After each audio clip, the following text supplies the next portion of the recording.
per meter.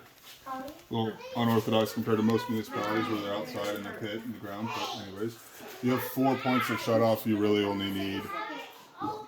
Right. So main right here, perpendicular off, parallel on. There's a little bleeder here. So when you leave in the winter for 2 or 3 days, if you're going to leave in the summer for like a week's vacation or something like that, I recommend that you turn the water off to the home.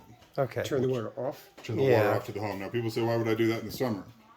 Because my house isn't going to freeze and the pipes aren't going to burst and all that, right? Mm-hmm. Well, you might have like a hairline crack in your toilet tank or some other supply line that finally gives way. Yeah, we had that in our kitchen. We had a flooded basement. Yeah.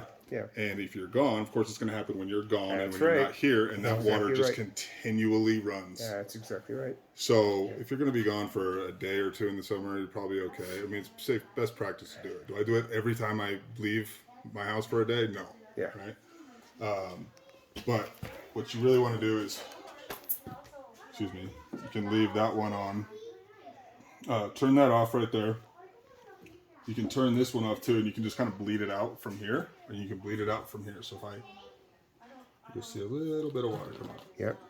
That's going to drain the copper portion, which is the most important part of this from freezing, right? Especially in the winter, where PEX is more resistive to freezing and breaking, right?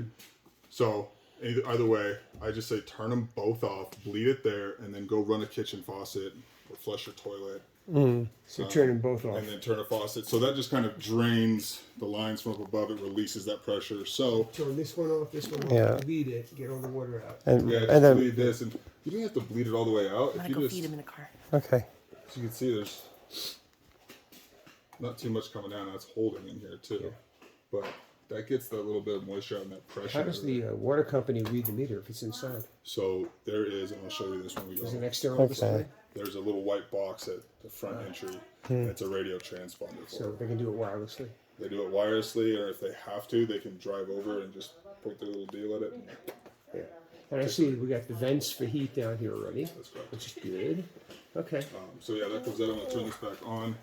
All of this is a backflow for irrigation, and this setup is required by the town of Castle Rock, but you don't have any irrigation. Right, that's all done through the HOA. So I mean, this you can turn off the water here too if you want to. Straight as it goes. This way. All of them are parallel on perpendicular.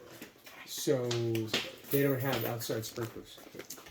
It's all Well, they do their drip lines. okay. But they're run from a separate meter clock and from HOA water. So and that's what they're paying. Part of what they're paying for. Yep. Yeah, that's good. So the HOA fees are really low. Yeah. Good. All right.